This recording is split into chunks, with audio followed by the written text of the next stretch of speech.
Srimad Bhagavatam, Canto 6, Chapter 10, entitled Battle Between the Demigods and with the Sword. Text 17 to 33. Om Namo Bhagavate Vasudevaya.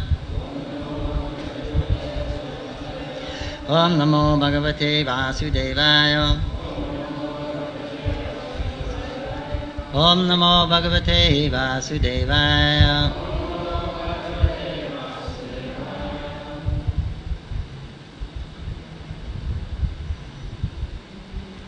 Text 33 on the board.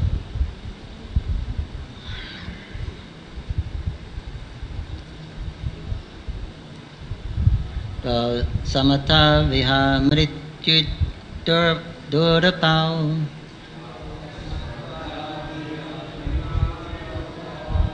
Samata viha mrityu durapau.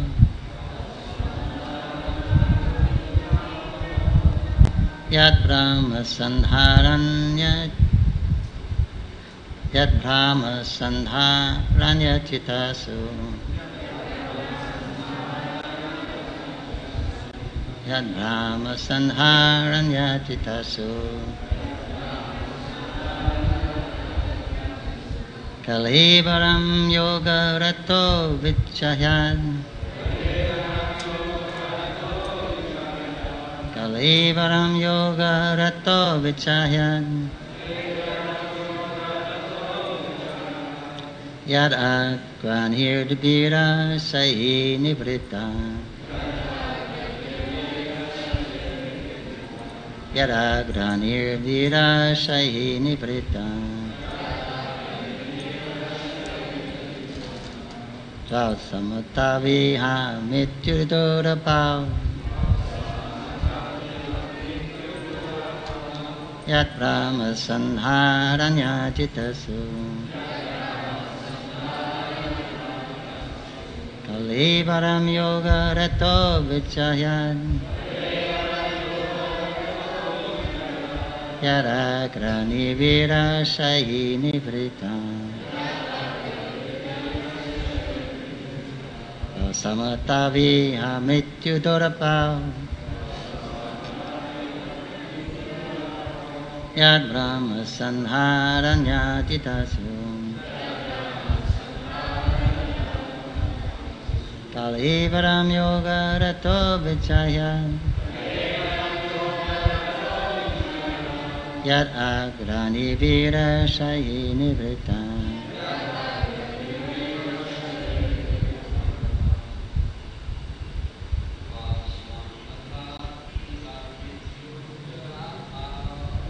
Samataviha Mityudharapam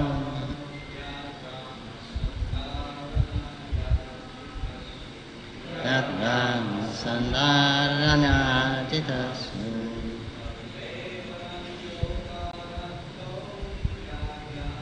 Kalivaram Yoga Rato Vijayad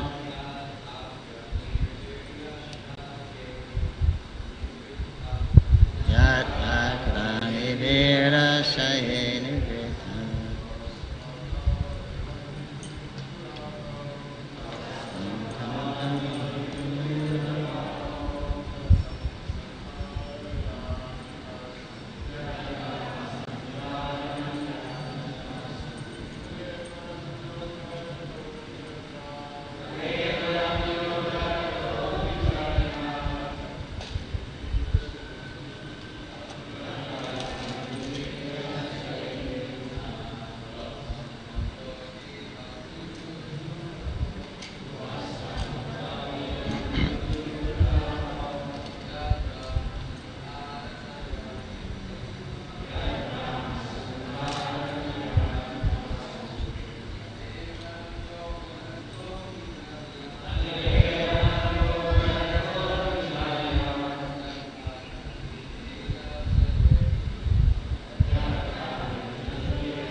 Mataji.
Wow.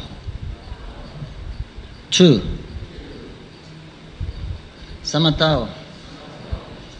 Approved by Shastra and great personalities. Iha. In this world. Mritya. Mrityu. Deaths. Durapao. Extremely rare.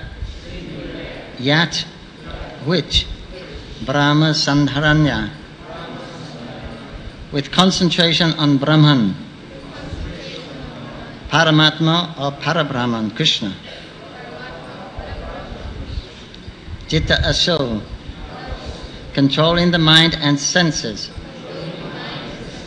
Kalevaram, the body.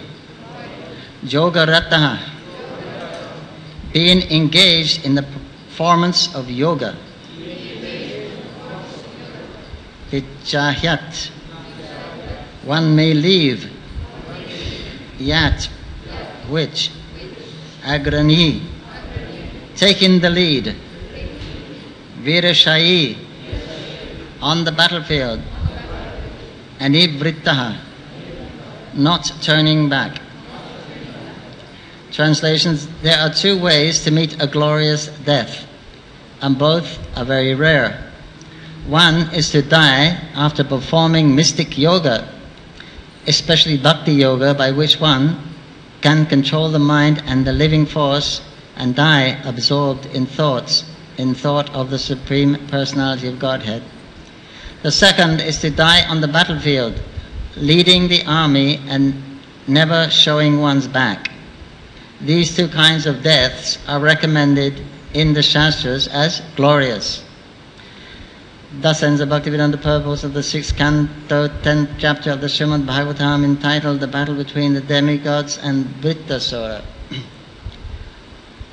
I'll read from 17 and 18.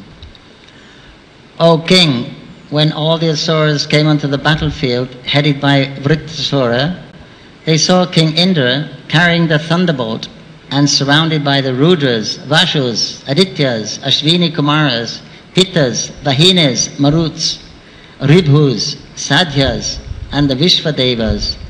Surrounded by his company, Indra shone so brightly that his effulgence was intolerable to the demons.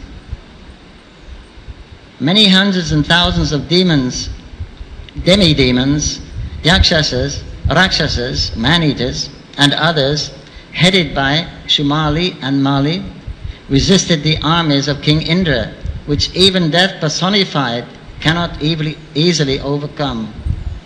Among the demons were Namuchi, Sambara, Anarva, Dimurdha, Rishabha, Ashura, Hayagriva, Sankushira, Vripachiti, Ayomukha, Paloma, Vrishaparva, Praheti, Heti, and Utkala.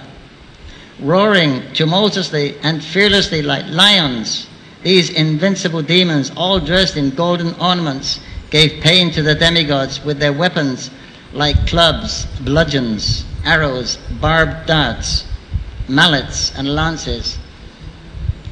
armed with lances, tridents, axes, swords, and other weapons like satagnis and bushundis, the demons attacked from different directions and scattered all the chiefs of the demigods' armies.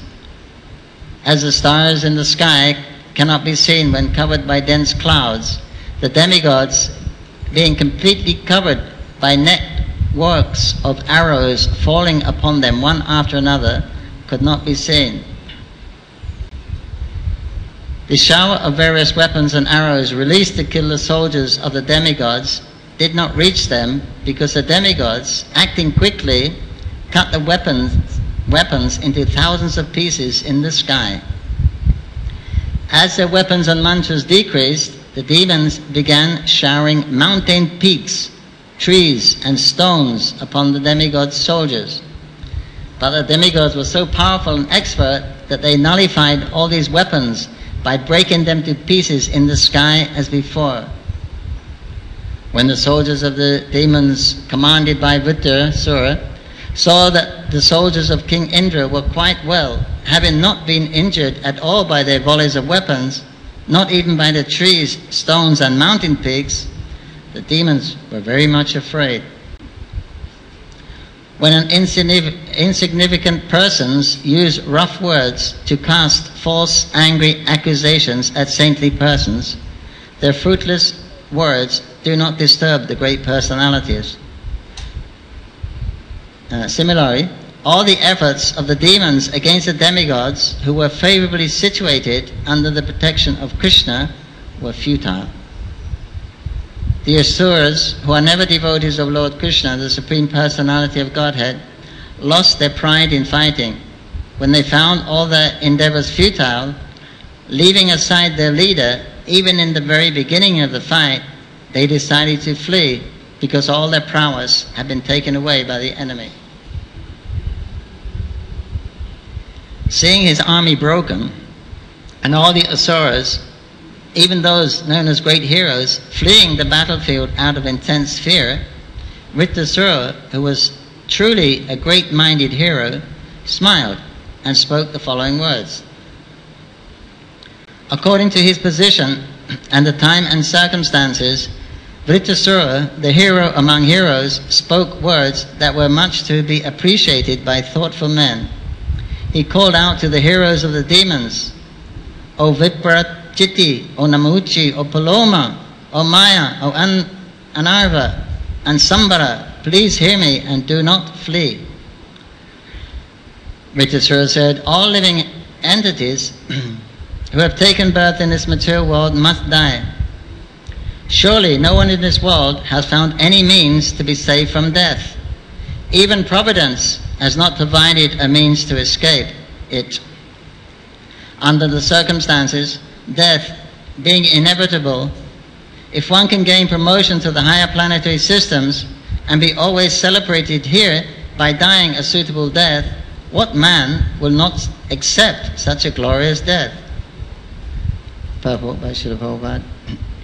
If by dying one can be elevated to the higher planetary systems and be ever famous after his death, who is so foolish that he will refuse such a glorious death? Similar advice was also given by Krishna to Arjuna. My dear Arjuna, the Lord said, do not desist from fighting. If you gain victory in the fight, you will enjoy a kingdom. And even if you die, you will be elevated to the heavenly planets. Everyone should be ready to die by performing glorious deeds. A glorious person is not meant to meet death like cats and dogs.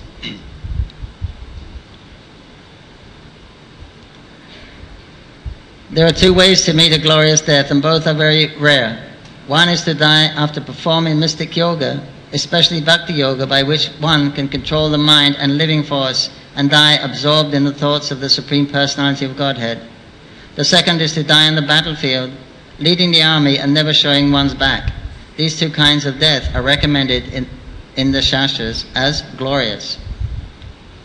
End of purport chapter. Om Jnanantirandasya Jnanansalakha Chakshurmitam Tasmai Shri Gurave Namah. Namo Om Vishnupadaya Krishna Pristaya Bhutale Smati Bhakti Vedanta Swamini Tidamini. Namaste Saraswati Devi Gauravani Pacharine Nevishesha Shandavari Vastarizatharine.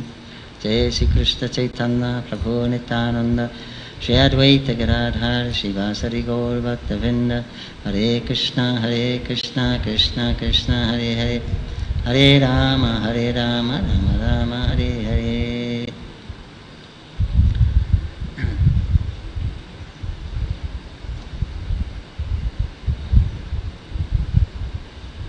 Here is Victasura, the hero, he says, amongst heroes. Although he was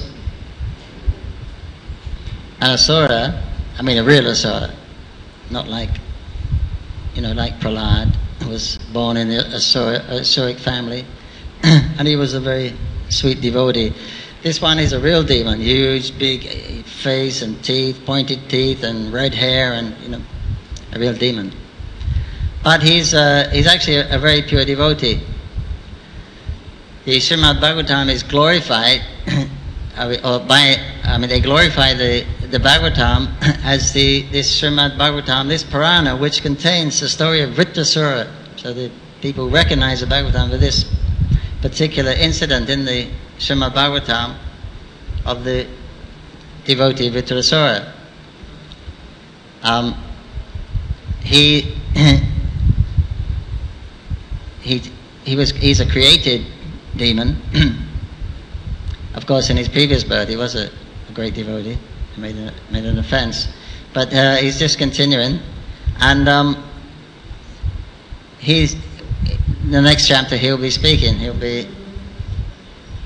be telling about the battle and what's going on in the battle and what the conversation is, which is very, very enlightening, because he's going to put everyone, he's going to embarrass everyone on the battlefield, just like now he's embarrassing all the leaders of the demons. Why are you running away? Don't you know?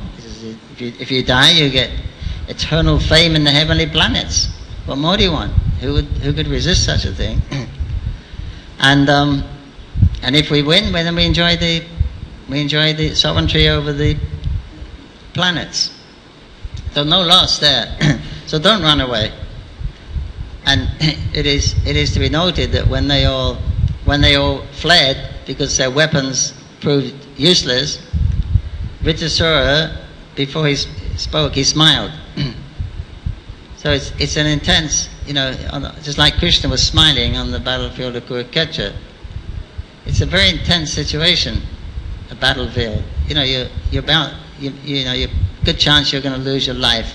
It's a very, very intense situation as experienced by those that have been in military action on the front lines. It's a very, very horrible feeling. Very, but he's smiling.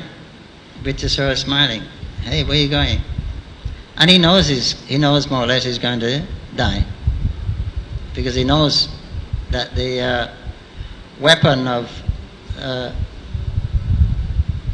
Indra, which is made from the body of the sage Dadichi, the bones of Dadichi, who is another very great hero. We just read that they asked him for his body. He said, well, you're asking me for my body. The body is very dear to everyone. Nobody likes to give up their body. Then they spoke some religious principle. I was just testing you. Go ahead, take it. He's also fearless, not attached to his body, giving it for a higher cause, a more noble cause. This is glorious. There's two here. So Vrittasura is the same. He's even more elevated, actually, it appears, than the Dadichi Muni, because Dadichi has given his life just to keep the balance in the universe, because the devas, they're meant to be controlling the higher planetary systems, not the Asuras. The Asuras control the Bilbaswag. They control down the lower planetary system. So, but here Vitasura, he's a pure unalloyed devotee. The other one was doing, just a good deed, just a noble deed. But Vitasura, he's gonna preach about, pure devotional service in this next chapter. He's completely unattached. He's smiling, and then they're going to have a big fight. Indra's going to hurl his famous club, and Vitasura will catch it in his left hand, nonchalantly, like Varahadev, and knock it smash Indra's elephant, Airavata, and then Indra loses, and then he starts to roar. And the demigods, some of them are fainting just by his roaring. He's so huge and formidable, he's so fearful. Just by his roaring sound, they're fainting. And they're getting ready to go also. And then, but all the way through, like Vitasura, then he's speaking like a hero. I'm gonna pierce you with my trident and send you to the abode of wherever. The heroic talk. And he knocks the thunderbolt from Indra's hand. Then Indra just goes to pieces. It's all over now. And then Vritra says, "What are you doing?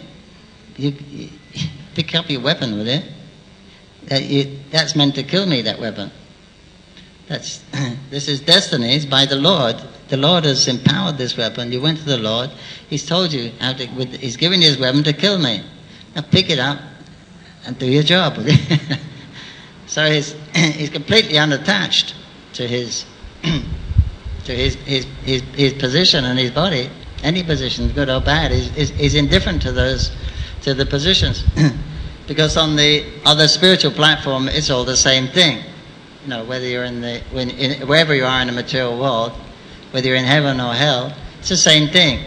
If there's no service to Krishna, there's no experience in your actual your actual constitutional position, your real life, which is eternity, knowledge, and bliss. So anything outside of that, anything away from pure devotional service to Krishna, the association of Krishna in his service, it's irrelevant what it is. As long as there's no service, if there's no service there, then it doesn't matter whether you're in heaven or hell. What's the point? What's the use? You're not able to serve the Lord in either place very well. But here, he's pointing out all these things. Vitasura is criticizing everyone, chastising everyone on every count. The demons, why are you running away? You cowards! This is a glorious time for you. You can attain the heavenly planets. Why are you running away? Don't be foolish. You demigods, why are you so attached to? And he really criticizes Indra. He calls him a low-class person, and he's right on every count. He said you killed your brahmana, insulted their guru. You killed a pure brahmana, your priest. You cut his head off like a butcher. He didn't do anything wrong to you. He didn't harm you, because he was doing some oblations for the demons at the same time as he was doing for the devas. He said you insulted your guru, or you killed your guru. You killed a pure brahmana, and you approached the Lord, and you're still asking for some material benediction. You're so attached to your position in the material world. What's the matter with you? Wake up with you. It's embarrassing. He's really heavy preacher, and brought them all to their senses. So that's why he's a hero. But you see, the others, nobody could actually follow his path, or take heed from. Nobody was as elevated as Vitrasura was. They were happy to, the demigods were happy to retain their position of sovereignty and carry on with their work, carry on with their life of maintaining the worlds. So that's the difference. Vitrasura has gone back to Godhead. He's in the spiritual world, serving the Lord, and the demigods in the material world, which is there's always anxiety here, always fear, and you always get into trouble as soon as you're desiring to, he's desiring to maintain his position, his birth. He's a great birth, aristocrat. He's a king, the king of heaven. He's supposed to be intelligent, all the good qualities, opulence to enjoy. So these material opulences or assets that one accrues, sometimes they're a disturbance to pure devotional service. Queen Kunti, when she prays to Krishna, she says, Krishna, you can be very easily approached. You make yourself very easily available, but only to those people who are kinchana, Gojana, who are without material possessions, actually material desires. Because even if one is already a devotee, then material possessions aren't a problem, because he's going to use everything in the service of the Lord. So it's not a problem if one is actually on that elevated platform. If one is not on that platform, then they're a little troublesome, because they're attractive. You want to take advantage of those opulences that you can use for improving your situation and enjoying your life, enjoying your senses. So she's saying that you're very easily approachable. You're easy to approach, but only to those who are materially exhausted. So that's the qualification for pure devotion. If you're not materially exhausted, then you can't sincerely approach the Lord. To the degree that you're attached to the idea of enjoying the situation in the material world, to that degree, you can't approach the Lord. Right? Paul says, as much as you give up that the desire to enjoy the material world, that much you can advance. But the more you desire, so it's like a scale. The more you desire to enjoy material, then you're going down spiritually. So one or the other, they balance. They're supposed to balance each other off. So unless you're actually materially exhausted, then you can't approach the Lord with a very sincere intent. I mean, you could be more sincere. You could be completely sincere if you had no material desires. So that's the kinshana. Though they're pure devotees, they're like that. They have no material desire. Vitrasura he's in that category. He has no material. He's not attached to the opulence of Indra, because he could easily kill everyone, He was ready to swallow the whole universe, right? He was told you can't. It's difficult to kill this person. So he's not attached to the position, even of the king of heaven, and he's not attached to his body. He's not attached to staying alive, which is very, very rare. Nobody wants to die. Nobody wants to leave their body. He's not attached. He's saying, Indra, pick up the weapon and kill me. That's what you're supposed to do. This is the Lord's program. He wants to take me, I get out of the material world and take me back to Godhead. You're the instrument to do it. So he's happy. He's happy to go to leave this body behind. So that's why he's actually glorious. But no one of us would like to leave our body, right? Practically speaking, nobody would like to get the body. Is very dear to everyone. The body is dear because the soul is inside. The soul is actually dear, and the soul is dear because it's a part of Krishna, and Krishna is very dear to everyone. Krishna is all attractive. So therefore the soul is attractive because Krishna is all attractive. And because the soul is in the body becomes attractive. And as soon as the soul leaves the body, then the body's next moment it's not attractive.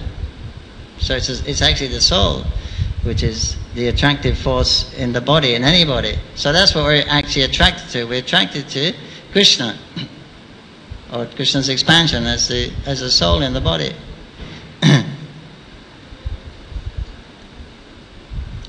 But we're so caught up on these, on the external, the whatever's present, whatever's current to our senses. We're so absorbed in that we forget the actual real purpose of existence. We forget who we are. We forget what we're supposed to be doing.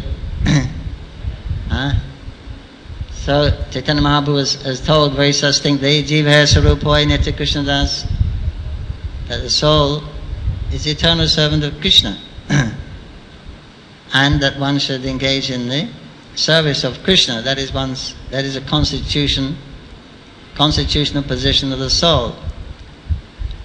So that's satisfaction, that's happiness, that's real life. And anything mixed with that, it becomes artificial, because everything else is temporary. So that's the reality. Here Vidyasura is fixed up in these transcendental truths that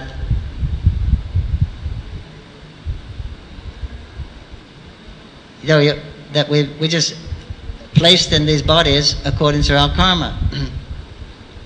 According to our karma, we have to rotate in this cycle of birth and death. That's samsara, according to karma.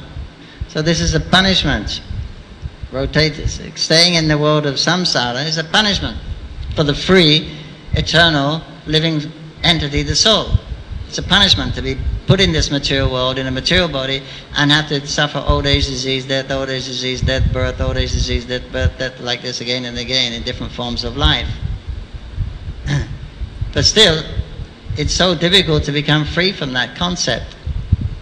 Even if you understand it, you've heard it, we have transcendental knowledge. Even if you believe it, but when you practice it, when you're trying to put it in practice, then it's not an easy thing to become free from that concept of life, to become free from that endeavor to improve your situation, because the material world, it's a place of suffering, actually is. So we're always trying to improve our situation. Everyone wants to improve all the time. So that to give up that desire to improve our situation so we can actually enjoy, that's very difficult. That's very difficult. So it says, therefore, you can't actually pray to the Lord sincerely, with full sincerity, because you will still have attachments to something else. So therefore, the akinchana gochana, one who has no material possessions, it means one who has no material desires. Then when you don't have that, when you don't want to increase your standard of living, you don't want to make your life more comfortable, and you're not interested in enjoying your senses anymore, that's the platform of purity. And then with the devotion to Krishna, then you can actually serve Krishna with feeling, because you have no other attachments.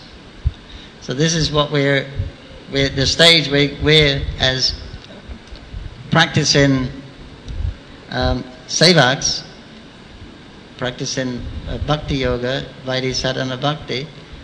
This is the transition that we're going through. So we very well know what a difficult task it is to become free from this bodily idea, bodily concept, and how to improve our bodily situation. It's very difficult to stop that endeavor, because we've been doing it for millions of births. It's very, very difficult. We know that very well. That's why the stage we're in, most of us, is called anartha nivritti. We're trying to get rid of these anarthas, unwanted things. The unwanted things is, how can I improve my existence materially? How can I improve my standard of life, my appearance, my reputation, my happiness? This is always good. We're always looking every moment, practically speaking. The mind is like this. It's very difficult to catch. Even if you have knowledge of what's going on and what we're supposed to be doing, it's not an easy thing to practice. So here, that's why Vidushara is a hero amongst heroes. Even in such a position that he's in, he could actually annihilate the demigods, right? They were complaining he was going to swallow them all up. When they threw their weapons the first time, he opened his mouth, just nonchalantly yawning, swallowed all their weapons. They were told, this demon's formidable. So he could actually have taken over the heavenly planets, enjoying Swaga Loka, so the goal of all the karmis. Get to Swaga. He could have had that position, the top position in that also. He wasn't interested. Wasn't interested.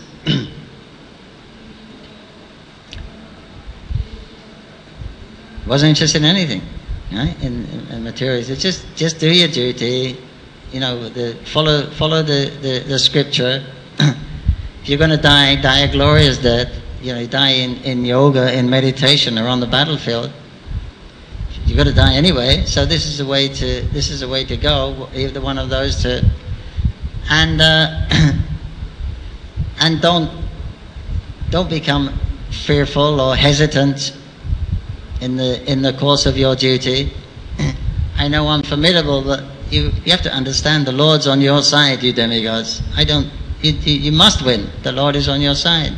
He's sanctioned. He's empowered this weapon. You can't lose. You have faith, will you? Why you stop fighting? Pick the weapon up. You'll see. You don't have faith in the Lord. This way, he put everyone to shame, both materially and spiritually, on the devotional line. So it'll be the next chapter will describe all that, such very deep spiritual, devotional instructions that he will give everyone, made them all ashamed, make us ashamed when we hear it also, that just see what he wasn't, his position he had, the facility he could have had. It makes our 100 rupee desires look really, really foolish. So he gave it up. So he can be our hero also.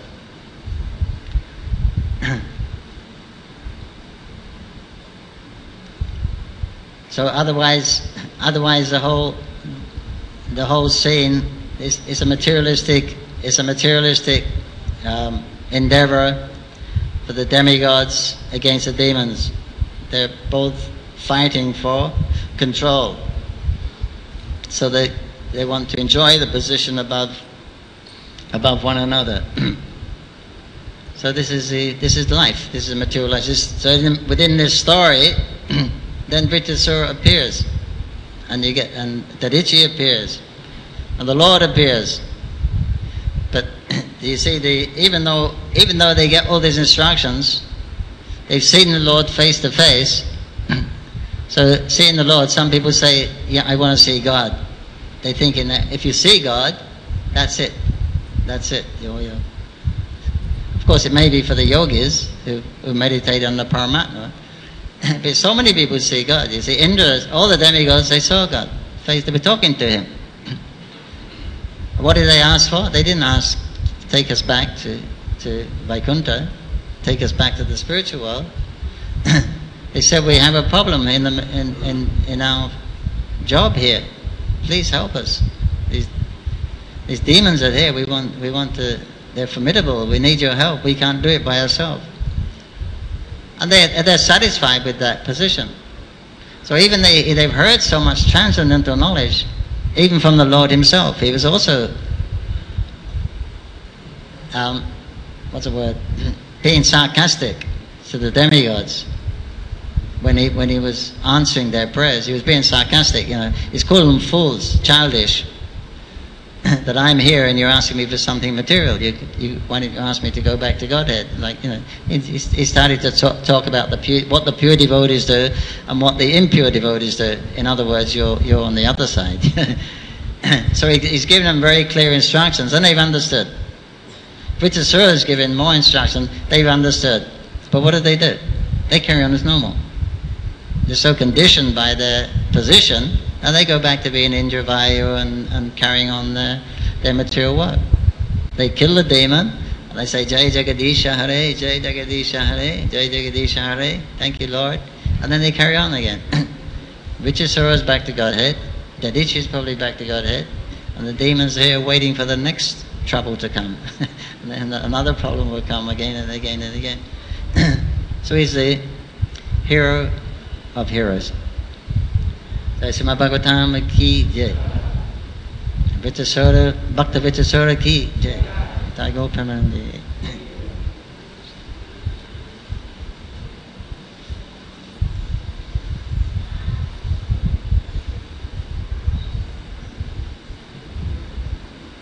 So, demigods, after so many chances, they saw the Supreme Lord, they had darshan, then later on they got instruction from pure devotee, Vritasura, and still they didn't change their mind. So we can say, what are our chances? We didn't see the Supreme Lord. Many of us didn't meet Srila Prabhupada, the great pure devotee personally. We only have his instruction, maybe his classes like that. So, what are our chances to change our mind? What are our chances to change our mind? Well, Indra, he has much more to be attached to than you. His Urvasi is one of his dancing girls, and she's an expansion of Narayana. Narayana. When they tried to when Indra sent the Apsaras to try to break the penances of Narayana, then he expanded lots of gorgeous creatures from his body, and one of them was, and he said, take one. Because all the heavenly girls were put to shame with the beauty of these others. No, he has so much facility to enjoy. What do you have? You're struggling to pay your rent. You're going up to have to go up to the clinic once in every month to get some medicine. You know, they don't get sick. They don't get old. It's fantastic life there. I mean, these battles are very rare. But it's a fantastic. There's so much facility to enjoy. And he's so attached to that. And because of that, he forgets. He just gets carried away with that opulence and luxury and easy living. So therefore, and there he does all these horrible things. He's always doing really bad things. Right? Abducting someone's wife just to go away, cutting the head off the priest out of fear of losing his position, forgetting, insulting the spiritual master the guru when he comes in. He's so infatuated by this affluence and opulence that he becomes bewildered. But still he doesn't want to give it up. It's such a nice position. It's the best position in the world, materially speaking. What have you got to be proud of? What have we got to be proud of? What have we got to be attached to? So therefore this Bharadwaj, this place is said to be very good for spiritual advancement. It's not too good, it's not too bad. It's not too bad, You can stay ahead of the problems. Just about, You You just about stay ahead of all the problems. Most people, right? So it's not too bad, and it's not too good, because, you know, it's not too good. We have to put a fan on. You have to wear, you know, it's not like that heavenly planets. So it's not too good, it's not too bad. So there's considered the best place for spiritual advancement. So we're going back to Godhead anyway. It says that the Devas, they want to take birth here, right? They think these humans, they only live 100 years, which is in their calculation 3 months. By following Varna Ashram, they can go back to Godhead. They think like that. They're anxious to take, but when the Sankirtan movement comes, they're anxious to take birth and here. Gita Nagari Prabhu.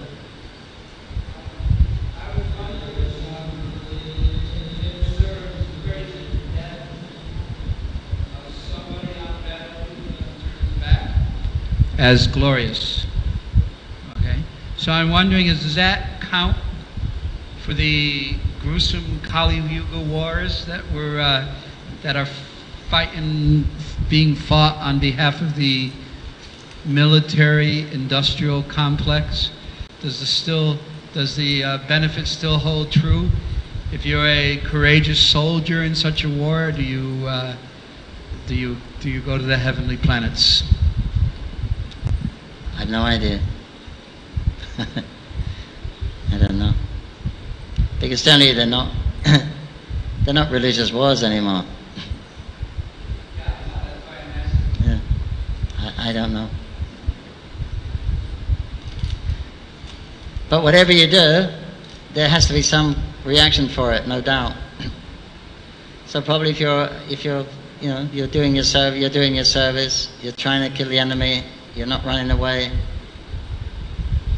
you get a good reaction. Better than running away, anyway.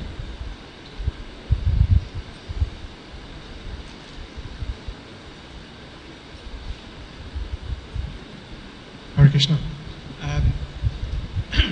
So I've heard something in comparison to this pastime and Arjuna's situation, that Arjuna had, before him, he had the claim to the throne, and yet he was able to walk away from it, or say that he was going to walk away from it, and he was detached enough to do that.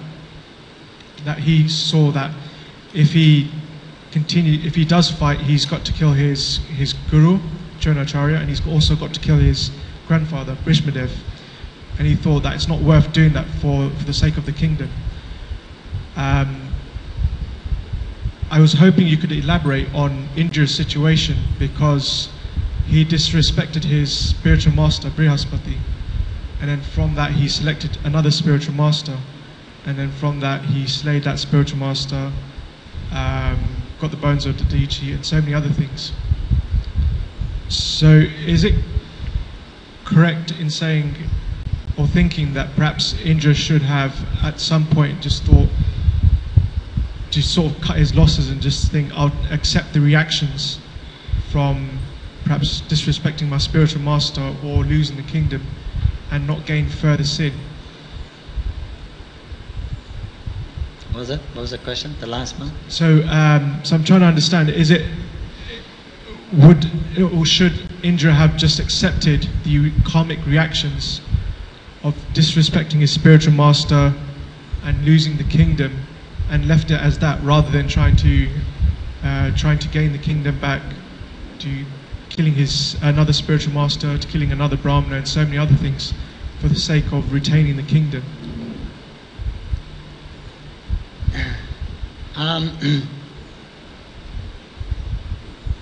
Sometimes he does accept the karma. Sometimes he does accept the results. Other times he runs away and hides for a long time. And other times he's just, caught up in a mode of passion and he doesn't think. Like when he cut off the head of Vishnu. He's not thinking what he's doing. other times, when he insults his guru, he's so infatuated with the palace, with the what's going on in the court, the entertainment going on there, that he's so infatuated with that he doesn't even see his guru. He doesn't notice his guru. When he goes, then he notices. So sometimes he accepts the results, then he gets all eyes on his body and things like that. But he's a very great personality and position, and they're generally not affected. Just like he was a Himalaya Brahma, they distribute their karma, their bad karma, results. That they can distribute it to other living entities. So that's how powerful they are. But still, the fact is, he's still enamored by his position, and he makes mistakes. He gets in a mode of passion. He gets angry quickly, and he makes mistakes.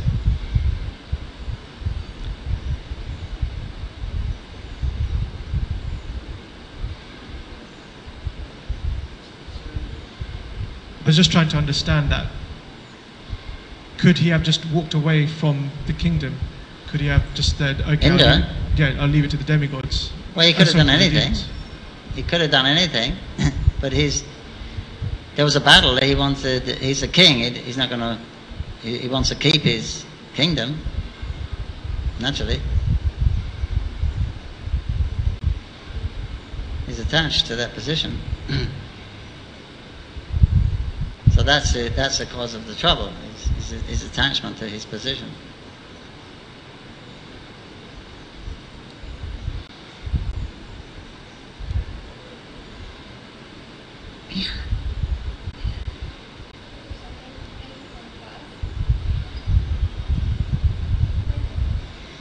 My question is in regards to the position.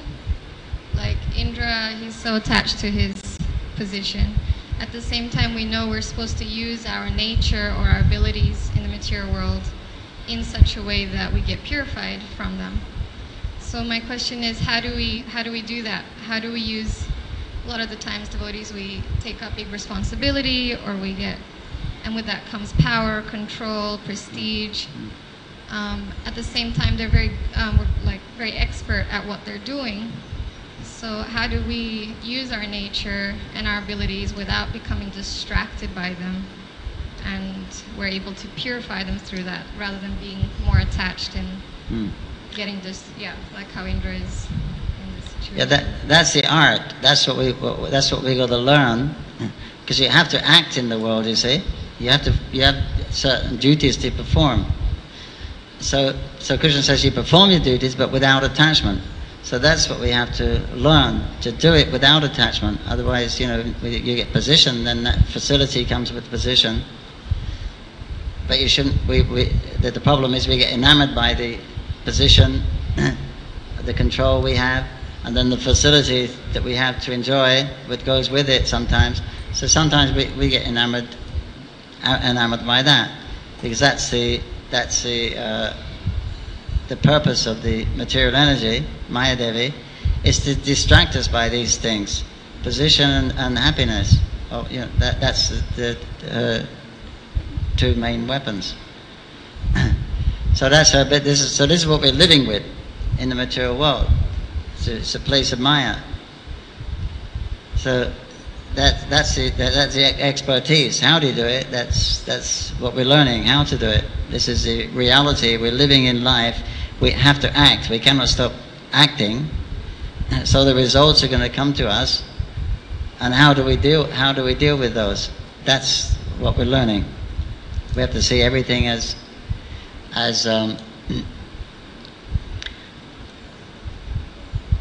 that everything is actually the property of Krishna. So it should be used in is for his pleasure, not for my pleasure. Everything and everyone. The position and the ability that got you that position, and the intelligence, that's also Krishna's. It's also coming from Krishna. I am the ability, I am intelligence, remembrance, forgetfulness. So it's his potency that we're using, we're dealing with. So we try to see it as if we when there's a test, then you got to be philosophical. When there's a challenge comes, like Cupid or something else, then at that time you got to be philosophical.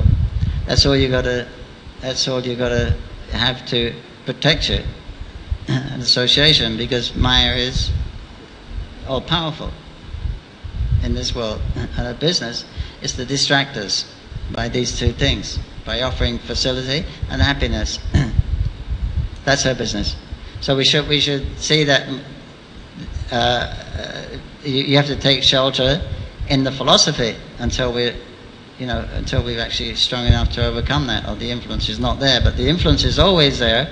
Maya, she doesn't get any weaker, she doesn't get any less potent. It's just that our attraction for Krishna, as that increases, then we can become indifferent to Maya.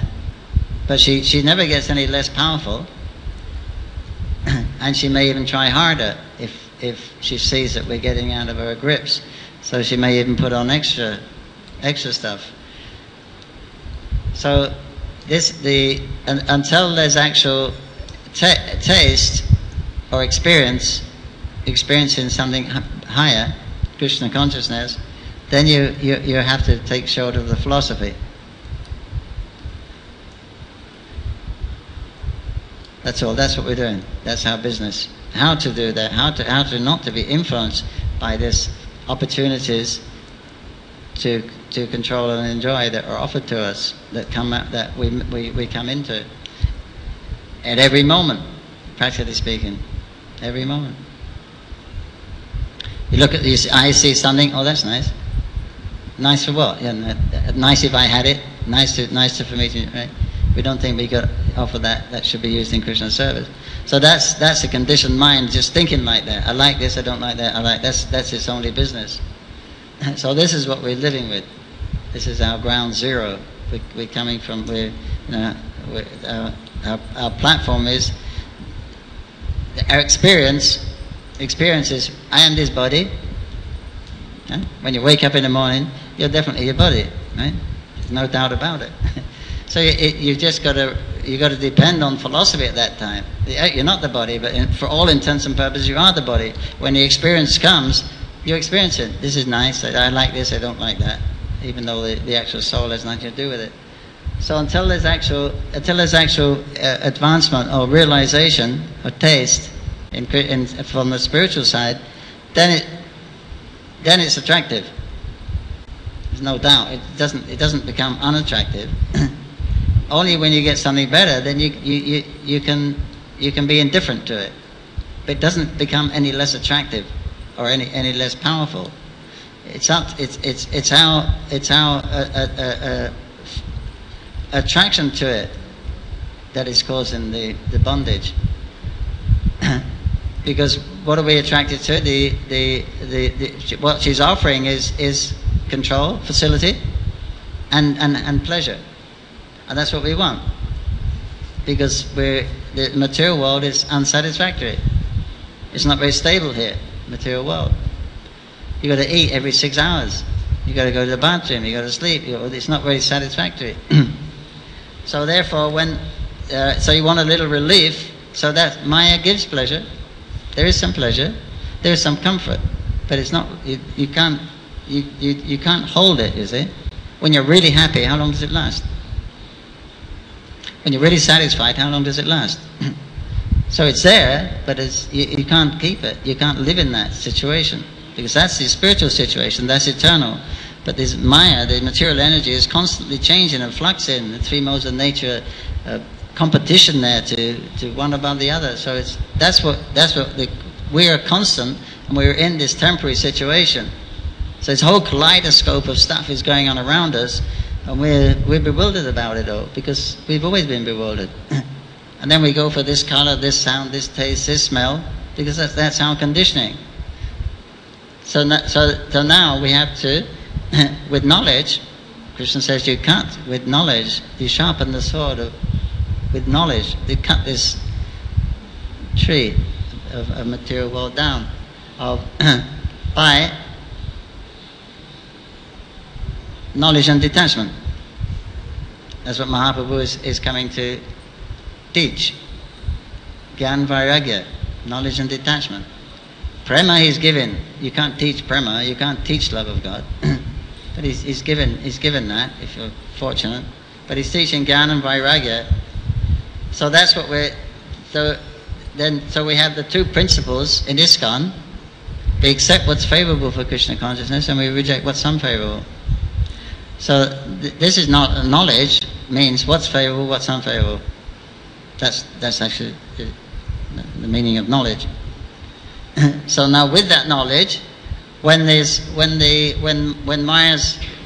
presence is very strong and you start to go, then you discriminate with the intelligence. The mind says, yeah, wow, go. And the intelligence says, wait. The intelligence discriminates. Is it favorable or is it unfavorable? If it's favorable, go. If it's unfavorable, no go. So now's a test. What are you going to do? You're going to go or not go? That's my next question. So I understand from your answer that ideally we should be performing our duty, engaging our nature for Krishna's pleasure, and we're completely detached from the results and the prestige and facility and everything that comes with it. So when opportunities present themselves, when it is an opportunity for you to engage your abilities, but you're not sure if you're ready to take that on, and it could be a distraction, how do we know when it's favorable, when it's not favorable? For our level of for where we're at. No, you don't know. You just said you don't know at that time. So then you discuss with somebody. What do you think? I want to do this. I got a feeling to do this. I think it could work, but take advice from your senior Prabhuvinis.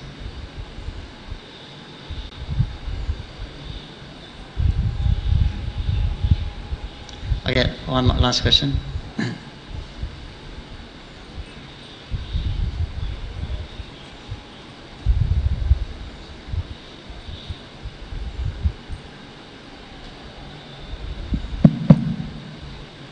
Hare Krishna Prabhuji, thank you for a wonderful class. Prabhuji, I wanted to know this, that in his previous birth, Chitraketu Maharaj, he was cursed. I can't hear, sorry. In his previous birth, Chitraketu Maharaj was cursed to become a demon, so in next birth he became Vritrasura. But still he maintained his own consciousness of a devotee. So I wanted to know why then was he supposed to behave like a demon? Just like Prahlad Maharaj was also in the body of a demon, but still he was behaving as a devotee.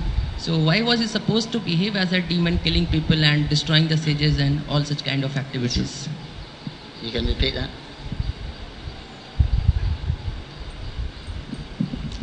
Excuse me, my ears are not so good. He's asking why Vritrasura was, why he had to behave as a demon, although he had consciousness of a devotee.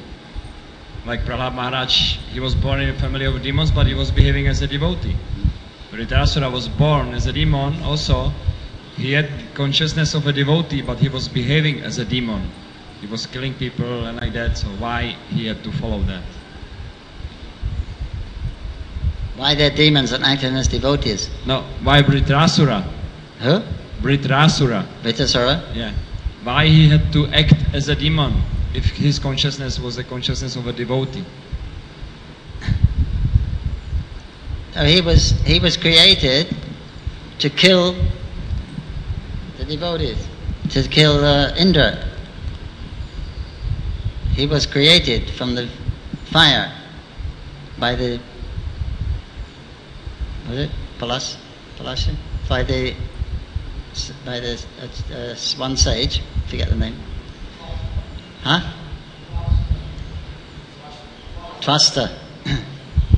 He created him because Indra killed his son. His son was also a priest. Indra killed him. So he created this demon to kill Indra.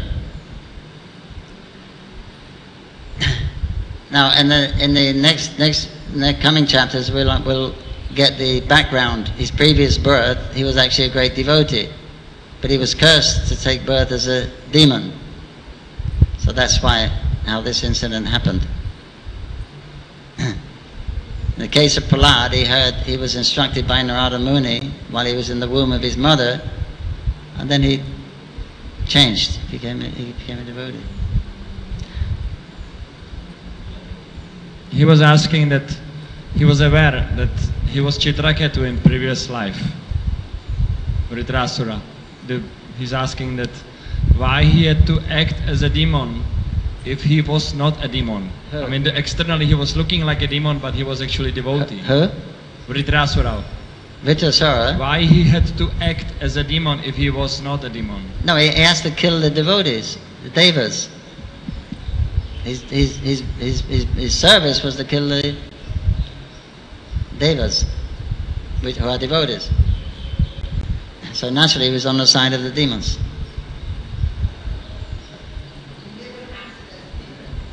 He never acted as a demon, no.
So anyway, he wasn't attached, that's the thing, whatever body it was.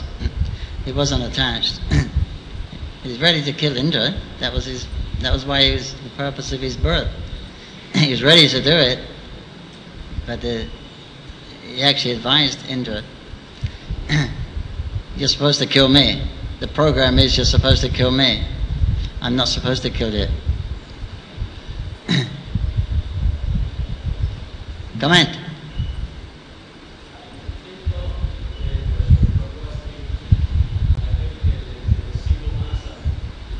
I can't hear with no mic.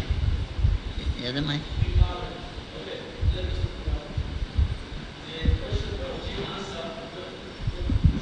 Ask. I think there is a nice question, nice answer for it, because always the demon. I remember the story when Krishna going to Yamaduta, is going in Yamapuri, and he talked to Yamaraj, because Yamaraj is represent like demons, and he said, your work will remain steady because you are my pure devotee. So, and the demon always they are pure devotee for Lord Krishna. They are doing the service of Lord Krishna. So even if they say outside body he was a demon and inside he was a pure devotee, is right, because Krishna, what can I say in shortly, Krishna stay in each and every living entity, including demons, demigod, everything, because he's a master of playing illusion. So Hare Krishna. Krishna says there's two classes of people, the Devas and the Asuras. They came from the same father. Some of them, a lot of them, Kashyap. So it gives a little flavor for the material world when you got these, and they both want to be, on top. The demons want to be on top, and the Devas, they want to be on top because they're supposed to be on top. So there's always this clash there. There's always these two classes of people. Krishna's created it like that. So we don't keep us on our toes, to keep us moving forward. Jai. Srimad Bhagavatam ki Jai.